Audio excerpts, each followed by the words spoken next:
রাতে মদ গিয়ে এসে আমাকে মারধর করে, নোংরা ভাষায় গালিগালাজ করে। পল্লবী, আমি মদ খাই? পল্লবী কি এবার তাহলে রিয়াজকে ডিভোর্স দিয়ে দেবে? কি হতে চলেছে বরবাদ নাটকের 2 নম্বর পর্বে, এবং 2 নম্বর পর্বটি কবে আসবে, আপনি কি করলে সবার আগে দেখে নিতে পারবেন, এসব কিছুই জানতে পারবেন আজকের ভিডিওতে। তাই আজকের ভিডিওটি সম্পূর্ণ দেখতে থাকুন। হ্যালো ভিউয়ার্স, আসসালামু আলাইকুম। কেমন আছেন সবাই? আশা করি সকলেই খুবই ভালো রয়েছেন। পল্লিগ্রাম টিভি ইউটিউব চ্যানেলে আরও একটি নাটক প্রকাশিত করা হলো। তো এই নাটকটির নাম বরবাদ।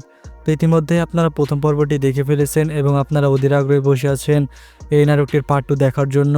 তপর দিকে দেখা গিয়েছে এবার শাহিন সে রিয়াজকে ফোন দেয় এবং বলে যে আমাদের বন্ধু মারা গিয়েছে, এক্ষুনি তুই চলে আয়।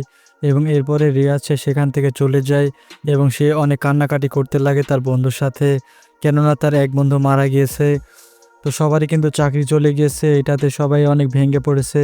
অন্যদিকে পৌলবী সে কিন্তু তার মার সঙ্গে অনেক খারাপ আচরণ করতে লাগে, এটা কিন্তু কখনোই সহ্য করতে পারে না রিয়াজ। এই জন্য রিয়াজ সে পল্লবীকে একটা থাপ্পড় মারে। এই জন্য পল্লবী সে রেগে সেখান থেকে তার বাপের বাড়িতে চলে আসে এবং সে বলে যে রিয়াজের ভাত সে আর খাবে না এবং রিয়াজকে সে ডিভোর্স দিবে।